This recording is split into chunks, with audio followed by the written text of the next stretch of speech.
Welcome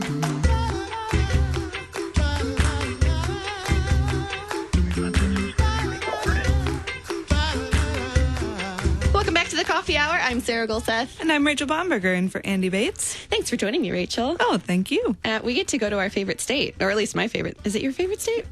Of course it is. There is only one right answer to that question, especially when I'm running the board. Except not in March. Oh. Here the daffodils are out. There they're still dodging like glaciers. Oh, well, that's true. I thought you were talking about March Madness, too. No, no, I'd gladly go up see Michigan State play. I know. Yeah, let's not talk about the basketball game. Mm-hmm. Yeah, it was... Yeah, moving on. If you're in Michigan, you know what we're talking about. So today we get to talk about something exciting happening at my high school alma mater in the Detroit area. It is the 75th, they're celebrating the 75th anniversary of the Lutheran High School Association in Detroit. So joining us today is Steve Meseke, the superintendent, and Paul Looker, assistant superintendent of the Lutheran High School Association. Welcome. Thanks for joining us. Well, good morning. Good morning. Good morning. How is it in beautiful Michigan today? It looks like it's 70 and sunny, but I'm sure it's not 70. You can be sure of that. Yeah. Yeah, it looks like that here too, but it's my phone says it's 33, so we're almost there. We're getting there. We're getting there. So we're here to talk about a bit of the history of the Lutheran High School Association. It goes back farther than probably any of us have been around, I think, 75 years. Can you tell us a little bit of the need that was around 75 years ago in Detroit for a high school association? Yes, well, as I look back at some of the early records, it goes back to 1943 in August. There were a group of pastors, teachers, and lay people who got together. Apparently, they've been talking about starting a Lutheran high school for a good long time, and they determined at a meeting in August in 43 that they were going to move forward. Part of the notes and minutes from that meeting indicate that at that point in time, there were 70 young people attending Concordia Fort Wayne from the Detroit area. Wow. So So 70 families were sending their kids to Fort Wayne because they wanted a Lutheran high school education for their kids. And so this group determined at that point that we really needed Lutheran high school education here in the Detroit area. And so they got started on it right away. As I look back at the minutes, it truly is a God thing, a miracle. 75 years ago in April, America was at war.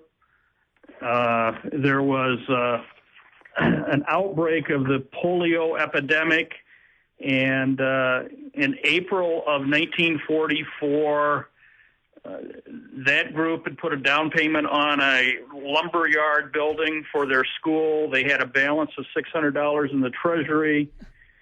They didn't have a principal yet. They had to call out to a guy. They had no students. They had no money. They had no faculty. They had no curriculum. They had no books, no furniture. They hadn't even applied to the Michigan Department of Education for approval to be a school, and they weren't incorporated. And yet, 5 months later, they opened in September to 168 freshmen and sophomores. It's just an unbelievable story on how God blessed this ministry from the very beginning. Wow. Now, of course, the Detroit area has been one of the most dramatically changing metro areas in the country since that time, with this massive, huge city that then urban sprawl and hollowing out of the inner core and now rejuvenation. How has that storied history sort of been mirrored and echoed in the story of the Lutheran high schools? Well, back in those days, the core of the city, Detroit, was where it was at. That's where all the Lutheran churches, the Lutheran grade schools were at. The association really started with one school on the west side. And several years later, in 1957, that was when Lutheran East and Lutheran West came out of that one school. So there was a school on the east side, a school on the west side, and then in the 70s, early 70s, Lutheran North up in Macomb County was added as the Lutherans were moving north. In 78, Northwest was added as the Lutherans were moving to the northwest. In 86, Lutheran Westland was added. So in 1986, we had 5 schools, and over the next decade or two, we continue to lose Lutherans in the core of the city. In fact, at this point in time, there are no Lutheran grade schools and no Lutheran high schools in the city of Detroit as the Lutherans have moved out into the suburban areas. Mm-hmm. Yeah, and I mean that was part of when I was in school at Lutheran Westland. That story of the schools moving out into the suburbs had definitely already taken place. Where are you going from here? What does the future look like for the Lutheran High School Association? So this is Paul. Hi, Paul. Hi, Paul. How you doing? Paul is the future. He'll be taking over as superintendent in like 3 months, so I'll let him answer that one. Yeah, and I was just thinking as Steve was talking, the changes in our Lutheran High School. One of the things that has been sort of a challenge for us has been the fact that when we used to be able to just rely on our Lutheran feeder schools, pretty much everybody in our Lutheran feeder schools, if you were in a Lutheran grade school, you were going to the Lutheran high school in your area. And our feeder schools were healthy. But over the years, the feeder schools have declined. And, our percentage of Lutheran students has dropped a bit. And, the makeup of our school is just looking a bit different. We still want to retain, and I would say our future is still to retain our identity as a Lutheran high school.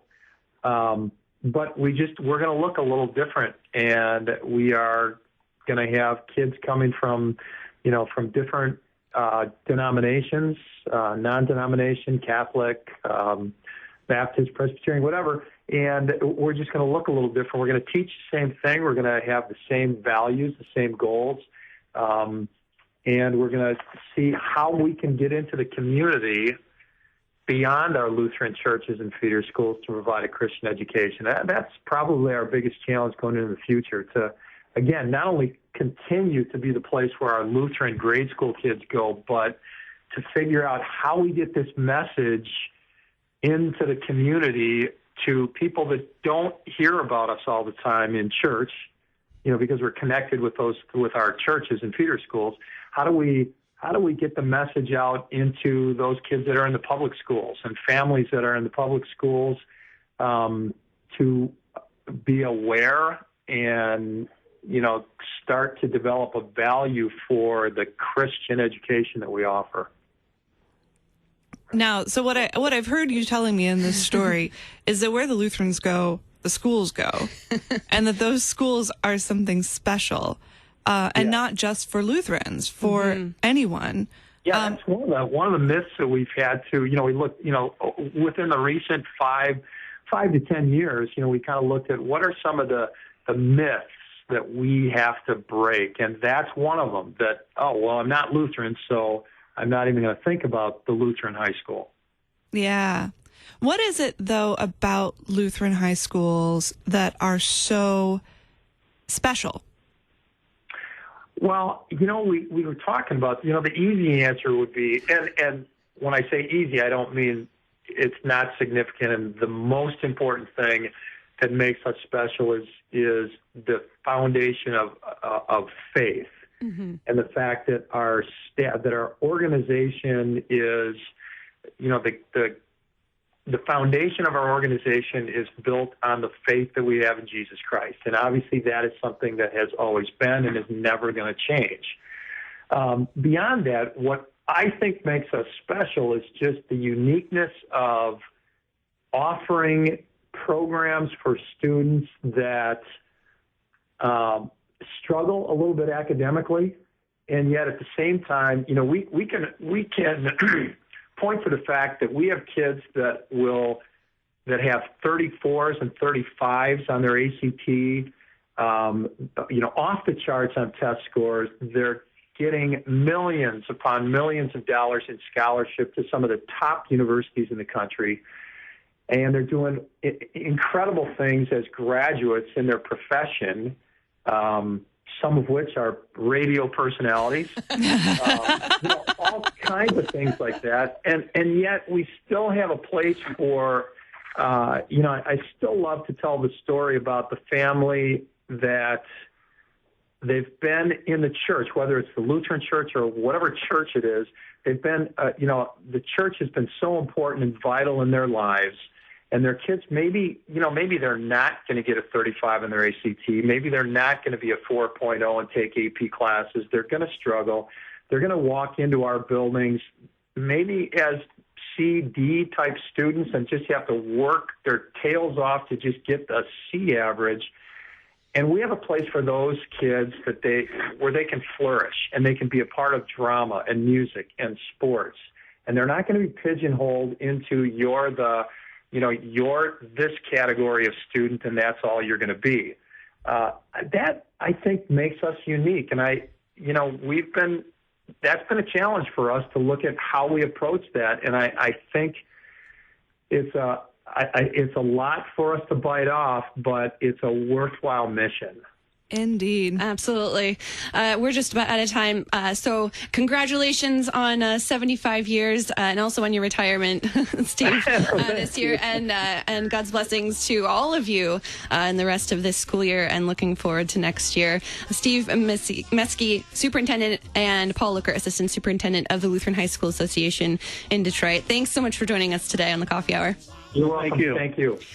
Well, that does it for today on this Monday for the Coffee Hour. Andy should be back tomorrow, and hopefully we'll have some nice weather this week, too. I'm looking forward to it. Yes, me too. I'm Sarah Golseth. And I'm Rachel Bomberger. The Coffee Hour with Andy and Sarah is a production of KFUO. To support the Coffee Hour and KFUO Radio, visit KFUO.org. You can also text KFUO to 41444 or send an email to gifts@KFUO.org. And you can call us at 800-844-0524. KFUO. Christ for you, anytime, anywhere.